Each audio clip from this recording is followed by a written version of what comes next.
Hello, beautiful Hello. humans. Yo, all right, we're recording. We're rolling. Yo, we're rolling. Cool. All right, so I'm here with a special being today on the New Earth Wisdom Walk, and could you introduce yourself? What your name is? My name is Sage Stoneman. Hell yeah, Sage Stoneman. And I'm Sage in the city. Sage is usually not in a simulated environment like this. No. He creates his worlds. I like creating worlds. So yeah. he's in an alternative sim today. That's right. And it is this is a human created world. It is. Every part of it is made by mankind. Pretty wild. Yeah. Remarkable. So let's cover the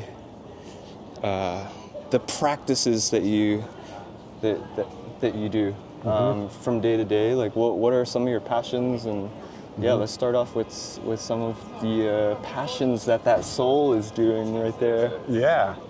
Some of my passions are writing and playing music, going out in the ocean and surfing, catching waves, writing. I like to write every morning.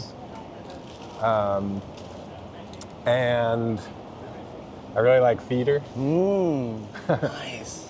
And the passion that takes up most of my time usually is natural building. Nice, bro. Yeah. Let's go natural building. Designing and building spaces with not only natural materials, but the most local materials, whatever is immediately available. Beautiful. And creating worlds. Yeah, creating spaces of wonder. Nice. Spaces of protection. Spaces that bring us back to our true nature when we enter them. So I'm teaching how to build with natural materials and how to create those spaces. Nice. Yeah. Thanks for sharing. Of course. I want to share with them how. Soup kitchen? I don't. Maybe that way. I was there. Oh, you were there? Huh. I just left up here about 2 hours ago. They wouldn't do it. I'm not too familiar with the neighborhood. Yeah, I don't know the area. I don't have any money, but I have tobacco. Okay, I'll take it. You like tobacco? I got it. Yes. So. Do you like rolling tobacco? So Sage is actually. You can have that pouch. There's papers in there. You can keep the whole thing. Yeah. God bless. Hope you find that kitchen. Which way are we going? Yeah. So we could go this way. So Sage is he's someone that really influenced kind of my perspective on what the new Earth might be. Oh, tell me more about how your perspective changed. We first crossed paths at Public Records in Brooklyn. Right. And this day there was supposed to be like tons of rioting. Riding, that's riding. Right. Yeah. Yes, and it was raining that day, so like, that's all right. the That was plans a wild day. It was a crazy ass day. And we go down this. Yeah, for sure. Street? And Sage was hosting a workshop at Public Records around natural building. Yeah. And like when I crossed paths with you for the first time, in not in the digital world, but IRL. Sage just caught my you touched my soul when we first looked at each other, and I'm like, there's a lot of stuff that I want to learn from this being. And here we are, learning more about Sage and his perspectives. So let's talk about some of your perspectives on the new Earth. Like, what are you excited about currently? And like, where do you see us going forward as a collective? Yeah. Well, yeah, this term New Earth I've been hearing. No. Hello. Oh, where'd we go? I thought I was gonna be able to unscrew that. Oh no. It's all right. Did the camera just shut off? At least you caught it. Oh no, it's recording. It's still recording. It just wanted the lens back. Okay, so we're back. We're back on. Yeah. So the New Earth is a term I've been hearing more and more lately. And yeah, I mean, I feel like we're in this time where we as human beings on the planet have more access to each other than ever before. Right. Or, I mean, at least as far as we know, right? And I think that has opened up a lot of confusion, first of all. A lot of, it's sort of pushed us maybe, you know, the combination of technology and then the access, the global access to information that technology has unleashed. Right. The combination of these things has pushed us into a time that's like, it's very much focused on the conceptual realm and the intellectual realm and like ideas and ideals too. And we're seeing a lot of ideological warfare happening, you know, where people, especially online, more so online than at least in the developed world. And I think that the New Earth, and something that I'm excited about in human potential, is that we can use this access to evolve our capacity for compassion rather than going further into division. So how are we going to become more compassionate as individuals? What is the way? Well, yeah, I can't say there's one way, but What's your way? Yeah, I think that there's an opportunity always to connect with that part of ourselves which is unchanging. Right. So we can, for a moment, set aside who I think I am, and the story of who Sage is, the thoughts that go along with that story, the past and the future, the desires, the beliefs, the ideologies, even the ones that I deeply believe are right, you know, the righteous beliefs and the ethical beliefs that I hold, can set all that aside for a moment and connect with who I am now, or what is here now, which is still here when all of that's set aside, and which will be here after this body goes, which has been here since before this body came into being.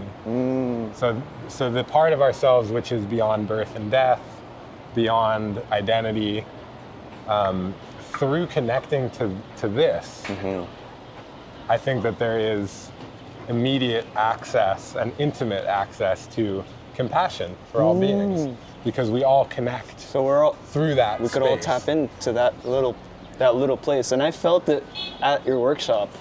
Like I've actually never felt a feeling where you know the outside world's kind of like caving in on itself, but a core group of people were holding their hearts together in this moment in time. Which is, I think, so important right now, that we create spaces where people can come together regardless of belief system, regardless of cultural identity, regardless of ideology, and you know, whether it's religious or political or whatever it is, like beyond all of these ideological identities, to connect in the space of human, and in the space of also just presence, which is innately human and which is also beyond human.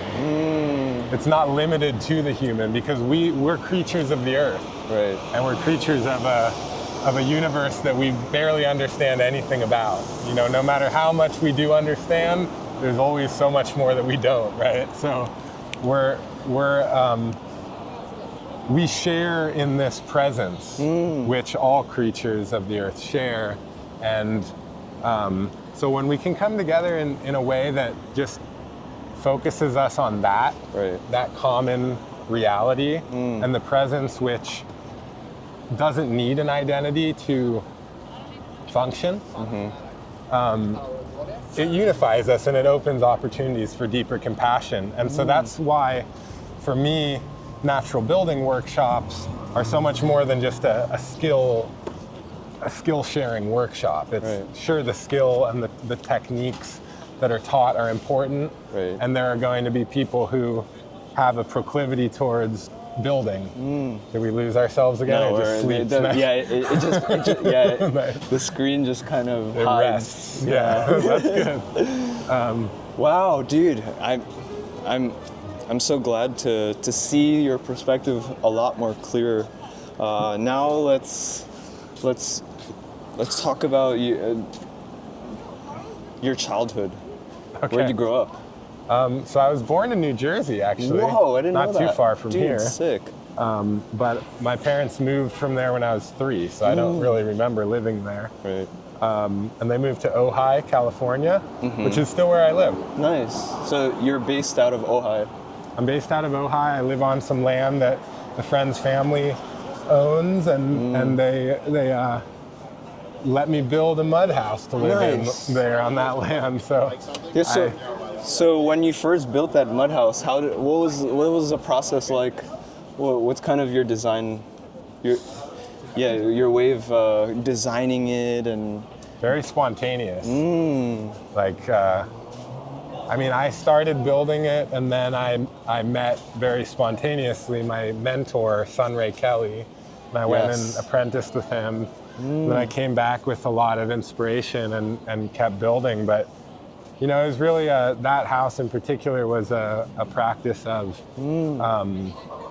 building with no money and building just with whatever is around. So I set a limit of wanting to try to spend no money if possible. I spent only a couple $100s. It's small. It's not like a and you still live in it now. I still live in it now. Beautiful, and I've slowly bro. added on to it more and more with the same kind of values guiding it of just using repurposed materials and natural materials from the land. And so it's really just inspired by whatever materials are around. Nice. It's like, and then there's also a spirit. There's like my mentor would always say, there's a spirit, every place has a spirit. And so when you build something, if you're tuning into the presence of that spirit of the place, it's guiding the form. And so the form is essentially making invisible presence visible. So talking about energy that is contained within space, who's in charge of changing it? Does it originate from the raw earth materials, or do people have an influence on? It's a very cool question. On how the land kind of feels and vibrates. I think that the energetics of a place are expressed through the land and through the humans equally. Nice. It's not necessarily that we're separate entities enacting upon each other. It's more like a dance of one energy field. That's how I think of it, at least. And so it's more of a process of listening than of deciding. Beautiful. And so maybe it's equally the tree and the rock and the soil are all collaborating with whatever I am, and we're all just these sort of amorphous beings anyway. Beautiful, bro. And ideally the boundaries are made less and less clear throughout the process, right? Like internally, I feel closer to those other beings that I'm collaborating with through the process, and then the result of the process, which is the structure being built, also has very seamless boundaries with its environment. So I think the process informs that the shape that the structure takes. I see. So, yeah. You mentioned your mentor, Sunray Kelly. Mm-hmm. How did you end up meeting him? What's It was ridiculous. Yeah, how did this happen? I'm quite inspired by his work too, and that's why I'm inspired by your being. Well, I had actually never heard of him, and then I saw a friend. It was back in the Facebook days, and a friend who's also an older builder, kind of a mentor, Ray Sereno. Ray Sereno, I've never heard he's of a him. Classic, really hilarious and brilliant man. Natural builder too? Yeah, and also nice. like metal worker and inventor. He like invents all these really brilliant things and fabricates them. And he had shared something on Facebook about Sunray Kelly, and so I started going down a little rabbit hole online and watching videos. And while I was watching one of the videos, Ray Sereno, who had shared that video or that original post, called my friend who I live with and said, "Hey, I'm coming over with Sunray Kelly right now." So it was actually the first time I was exposed to Sunray. He showed up an hour later. Wild. So it was really like, he just like came in hot into my life out of nowhere. Wow. And while I was watching the video, I was really feeling this deep call and desire to work with him. And I was like, how am I going to meet this guy, Right. And then sure enough, he just showed up. Nice. So, yeah, it was. So, talking about how you, how you grew up, were you always the type of child to think that the rocks speak to you, the trees, the water? I don't know if I thought that way. I feel like I started thinking that way as a result of more like Native American influence, like getting to spend time with First Nations people who have, and other people too, who have just introduced me to that way of thinking of an animate world, that everything is animate. Yes. But I do think I grew up that way. It wasn't so much of a concept as it was just like, I grew up in a very, in a town that's very connected to the natural environment which surrounds it. So I was really fortunate in that way to grow up in a place where access to the mountains and to the creeks and the rocks was pretty easy. So growing up, you were always exposed to nature and being outside. Yeah. Nice. Yeah. I spent a lot of time outside growing up, so I think it's sort of like, regardless of how you think about it, whether you think that the trees have their own being or speak to you, if you spend enough time in natural environments, they are speaking to you. Yes. It's not a belief, like you can take it on as a belief, but you don't have to, and they are. Right. It's like, so you hear it. You hear it here, they're folks. right here. Just listen to them. You just gotta listen according to Sage. And they don't speak English. They don't. I'm not saying they're like whispering English words to you, but they're alive. Nice. I mean, we're breathing the same air, for God's sake. Yes. Like we're exchanging oxygen for carbon dioxide. So to think that there's no relationship is kind of. That's a weird belief to me. Yes. I think we're all tapped into the same source. Yeah. I find that the technology is helping us realize that too. Yeah. Like it is. I think so. Without the technology we have nowadays, I wouldn't be able to capture this moment and speak with you. Like we would have never met. And then someone sees it on the other side of the world, and that's exactly what I mean. Is the capacity for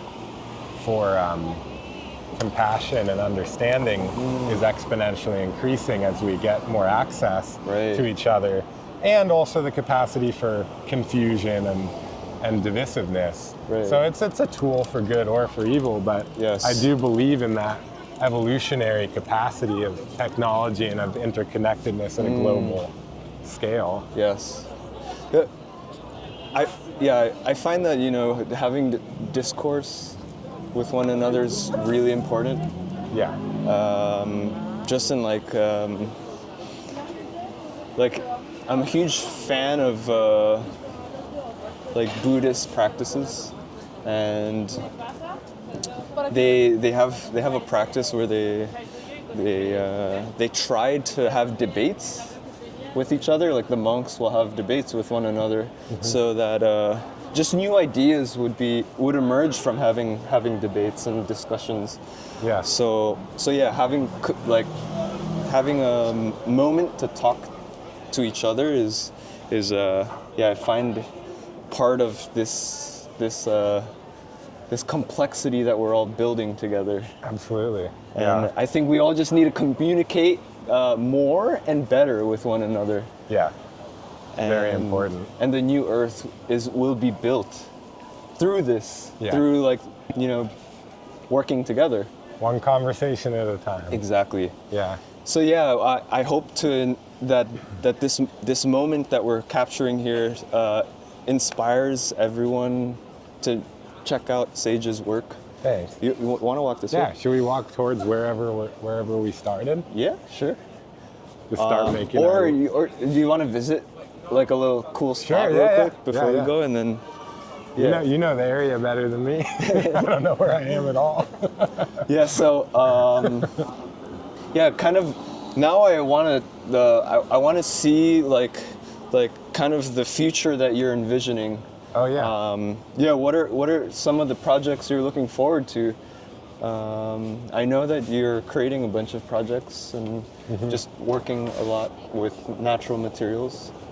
What are some natural materials that you're inspired by, and what are some aspirations of yours for the future?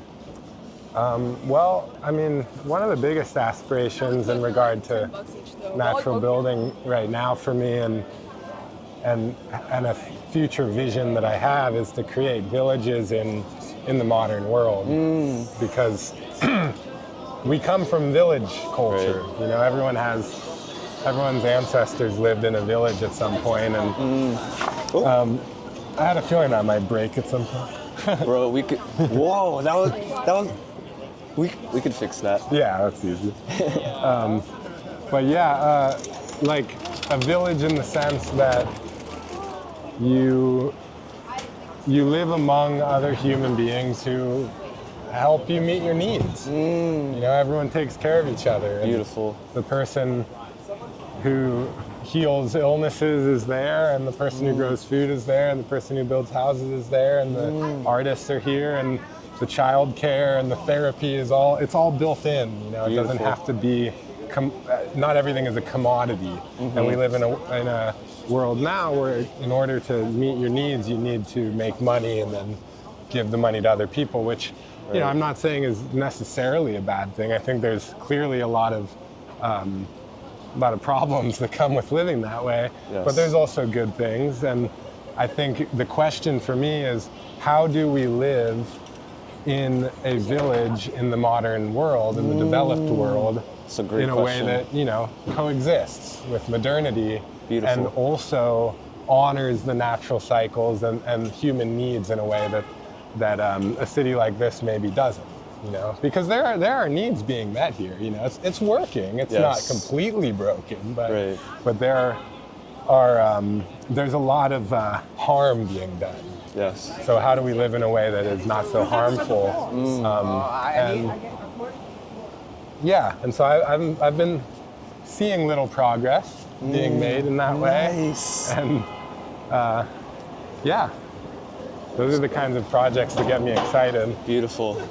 There's such a need for housing in general, you know, and so to create housing in a way that is beautiful. And so one of my main what are your design rules and ways of designing? Through community. The community is influencing you in your design. Absolutely. Beautiful. I mean, it's the materials and it's the people. It's like everything I've built, the process has involved many inexperienced hands and hearts and people coming together to learn. And they wouldn't be shaped the way they were if it weren't for all the different people that touched it, right? So, and that is the village way of building. That's how so many villages have been built, is through the entire community touching every building. And so, yeah, I think that housing can be beautiful, and we see some old examples of beautiful housing even as we're walking around through here. But it's something that our modern culture here in America has kind of lost sight of for the sake of efficiency and cost effectiveness, right? Just build as many cheap, quick things as possible. Yeah. So it's a lot of it is about profit and productivity, and beauty has kind of left the equation, even so much so that we've reached the other end of that spectrum, which is harm. Right. So now we're actually hurting people and hurting the planet for the ROI and for the efficiency of the developments. Yes. And so like something that I'm working on is called HOMB, which is HOMB, home like womb, which I believe is our first earthly home. And it stands for Housing Opportunities Made Beautifully. Whoa, so nice. Housing, the process can be, and I believe it should be, beautiful. It doesn't have to be this ugly, harmful thing. Right. And it focuses on a lot of different things, but where I'm starting is education, just teaching people how to build in the first place. Nice. And focusing on youth and vocational training. And, nice. And in Southern California, where I live, there's a growing demand for natural buildings, and there's no workforce yet. Right. People don't know how to do it. Do you want to go this way? Yeah, let's go this way. People don't really know the trades, and there's also in young people today, there's a lot of directionlessness and a lot of confusion and depression and anxiety and a lot of suffering. And I believe that the trades in general, like being able to do something with your hands and your mind and have that circuit connection, can be a really good remedy for that kind of mental instability or confusion. So gets you present. Yeah, exactly. That's how I felt building with you, bro. Yeah. Everyone was feeling present. Exactly. So now imagine Sages of present master. Imagine everyone feeling present like that, and what we're building, instead of just small models like we did at that workshop. Right. And I have done workshops like what I'm about to describe, but imagine what you're building is actually housing for someone. Yes. And it's actually affordable. Right. And it's actually in a village of other affordable housing, and everyone has ownership. My language, bro. You know, it's not just a rental that you're just, paying your life away into. So, so yeah, it's. Did Sunray Kelly have perspectives like this too?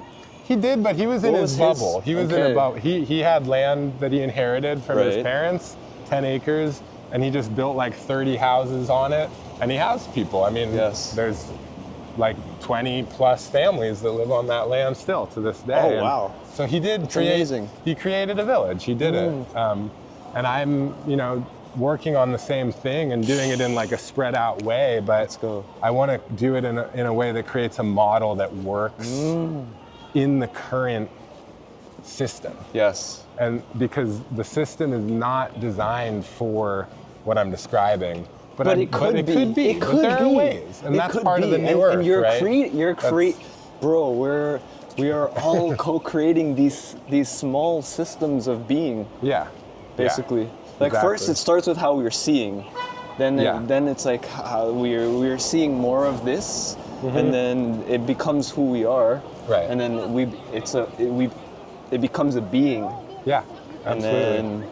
And then from there, it inspires others And we have to believe it's possible first, right? Yes, I agree. Seeing and then being is like, we have to see it. We have to see that it's possible, believe in it, and then that affects how we act. Yes. And yeah, so that's been a lot of my work so far, has been just showing people what's possible and building one thing at a time, Bro, thank you for, like following that soul in you, and like inspiring me and others who have the same outlook into the future.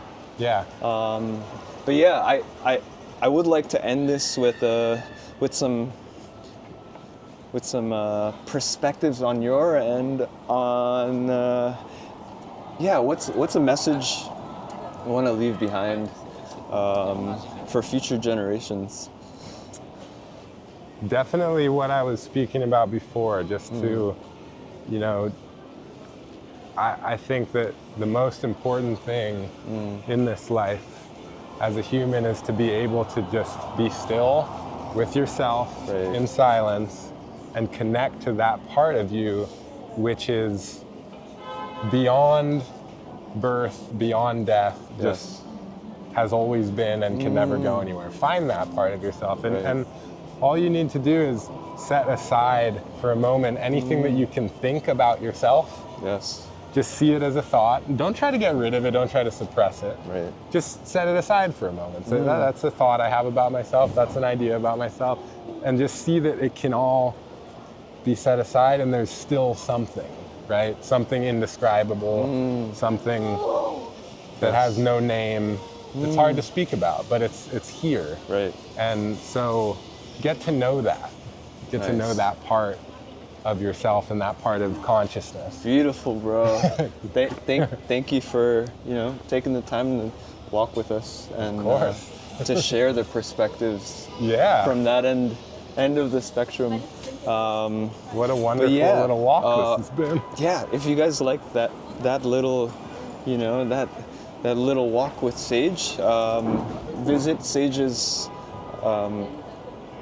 Sage's website, and his Instagram will be linked down below, and don't forget to like and subscribe. But yeah, we're gonna speak to Sage again because he's been visiting the city often, and let's see how these perspectives morph and change and shift and ebb and flow. But yeah, thank you again. Could I give you a hug, Sage? Yeah, of course. But yeah, thank you so much, bro. That was amazing. Yeah, thank you.